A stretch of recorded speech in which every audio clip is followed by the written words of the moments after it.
Eu, nesses últimos dias, estava vendo mais séries fantásticas e animações. Isso por um projeto que eu estou fazendo com alguns amigos. E justamente pensando em diferentes soluções de roteiros para uma produção, para conseguir usar de referência, eu começava também a criar as minhas nesse mundo fantástico. Indo de série em série como Sweet Tooth, Boku no Hero, One Piece, eu voltei a ver com um olhar mais crítico One Punch Man. E de todas essas séries e contos épicos de super-heróis em quadrinhos e mangás, a ideia por trás do personagem é simplesmente magnífica, com soluções inesperadas e humor bem, como que eu posso descrever, muito mais bobo. Isso tem diferentes coisas que a gente pode olhar, tanto para os nossos projetos quanto para as soluções de roteiro, que a gente consegue encontrar saídas mais criativas nessa série. Então por isso, senhoras e senhores, peguem os cupons do mercadinho e se preparem para uma sequência séria de socos consecutivos, porque a gente vai ver a genialidade por trás de...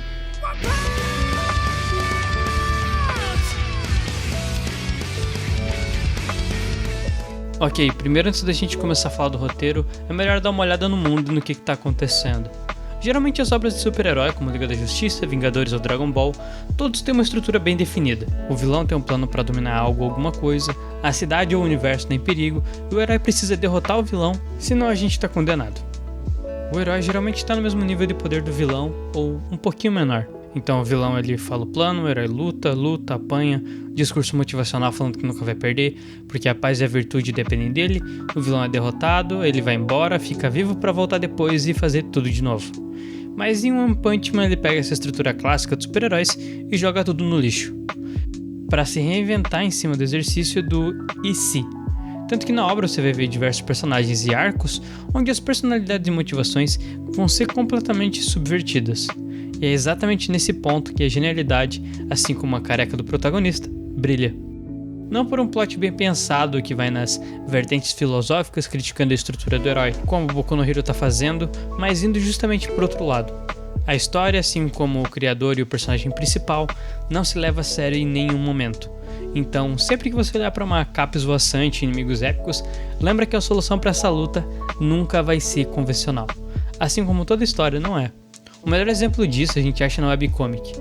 Se o One Punch Man tem um estilo característico agora, é porque ele foi pensado bem bruscamente na webcomic, tanto que lá o foco não é a qualidade visual, mas sim a narrativa, deixando justamente a preocupação de qualidade e refinamento para outras partes do processo.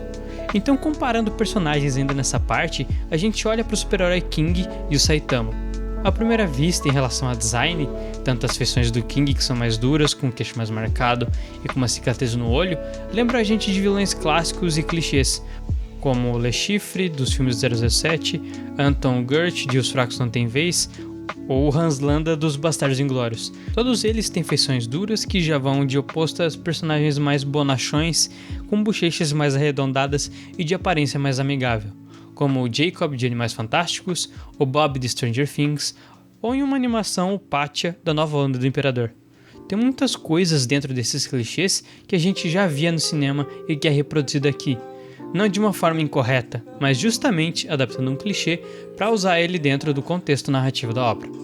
Então o King, que é um personagem sem poder nenhum, é só a influência dele nas histórias que contam sobre suas lutas, e pega esse medo e aparência e traz para ser o único poder, por assim dizer, dele. Já o Saitama, que é o personagem com feições mais simples e arredondadas, sendo até mesmo jogado de lado pela sua aparência por outros vilões e heróis, é simplesmente a criatura mais forte de todo o universo. E continuando a webcomic, em uma das suas principais lutas, é como o seu próprio inimigo fala: é só injusto mesmo alguém ter tanto poder e nem mesmo levar a luta a sério.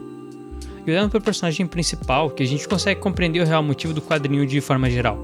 Por mais que sim, ele trate da temática de super-heróis, esse não é necessariamente o foco. A obra gira em torno de como o personagem vai lidar com o tédio em ser a criatura mais forte do universo. Tanto que ele não levar o seu próprio trabalho a sério mostra o quanto que o ser um herói reconhecido é um ponto secundário na trama, e que a ansiedade que a gente tem vendo o Saitama lutando contra grandes inimigos e ainda ser um herói de classe B, o que é bem baixo, mostra pra gente que ele precisa ter um reconhecimento maior.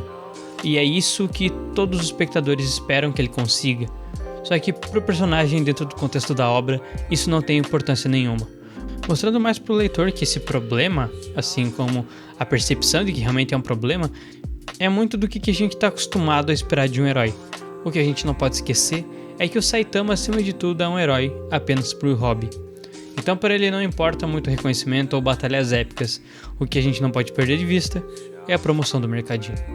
Agora olhando para o contexto da história e para a sátira que busca criar com o gênero de super-herói, a gente pode dizer que o One Punch Man é um quadrinho heróico? Sim, mas para entender um pouco mais disso e para entender o papel do herói dentro da narrativa, a gente precisa olhar para o autor. Mesmo quando a gente fala de heróis como o Superman, que por si só são símbolos indestrutíveis, em ideia pelo menos, ele ainda tem um arco de desenvolvimento, mesmo em diferentes narrativas. Só que o Saitama, por outro lado, em estrutura não tem nada disso. Como ele é a criatura mais forte do universo, não tem nem a tensão que é criado durante o conflito. Então, pra gente associar com o personagem, é um pouco mais complicado. Só que como que isso afeta a descrição do autor sobre a obra? Por mais que a gente conheça e lide com o personagem principal, já sabendo a resposta para todos os problemas, o foco não é em encontrar uma solução. Mas como que os outros personagens vão lidar com a busca dela mesmo, sendo além das suas capacidades? Tanto que o Saitama nunca está diretamente ligado com as grandes batalhas, ou ele está a caminho, ou ele não se importa muito. E essa história, quando a gente olha para a temática, fala muito sobre a jornada e as percepções do autor. Em uma das suas entrevistas, ele comentou sobre o processo de desenvolvimento do seu mangá. Isso quando perguntaram para ele sobre o que os seus amigos e família pensavam dos quadrinhos. Meus pais ficavam com raiva algumas vezes, quando viram que eu desenhava uma história sobre um homem de meia idade nos meus cadernos. O que mais machucava não era a briga por bobagens assim, mas por algo que eu amava, ser rejeitado. Então quando ele escolhe não mostrar suas produções e só seguir em frente desenhando, ele começava a criar pelo simples fato de que gostava. E foi se enchendo de outros e outros livros com mais e mais histórias, repetindo isso de novo e de novo. E ao olhar para o treino de Saitama e sua origem é justamente isso, a busca por ser forte, treinando todo dia correndo 10 km e fazendo os 100 agachamentos.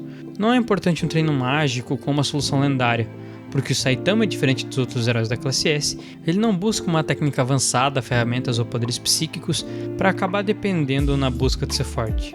Então não é só a dedicação do herói que a gente vai ler nessas páginas, mas a do autor também, e não é só os problemas de um personagem dentro de uma história. Nós nos ligamos com ele pelo trabalho duro que a gente também tem, ao tentar buscar os resultados que realmente desejamos ter.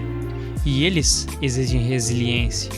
Então sim, tem muito de heróico no quadrinho, assim como tem muito do autor e de cada um de nós. Não na identidade de um herói invencível, mas na busca de se tornar um herói grandioso da nossa própria história. E é aqui que One Punch Man mostra como é genial sem precisar ser perfeito. Porque desde a sua estrutura narrativa, o autor consegue desenvolver uma história envolvente e que fala muito mais da gente do que os grandes nomes dos heróis que a gente tem por aí na mídia fazem agora. É cada vez mais difícil se ligar com Homens de Ferro, Batman ou Superman. Por isso Saitama se dedicar tanto e acreditar tanto na capacidade de passar por tudo isso, que me faz olhar para essa história e até mesmo para as histórias que eu quero contar, que dá para chegar mais longe, que dá para olhar para essa aventura épica e ainda levantar todo dia para tentar de novo e de novo. Até que eu fique careca de tanto tentar. Até que eu e você cheguemos aonde os nossos heróis que a gente tanto se inspira e admira estão agora. Porque para ser bom, realmente não precisa ser perfeito, mas precisa ser feito com toda a dedicação que temos ao começar um novo desenho. Não só por prática, mas porque tem muito carinho envolvido, além dessas camadas e traços que a gente ainda está refinando.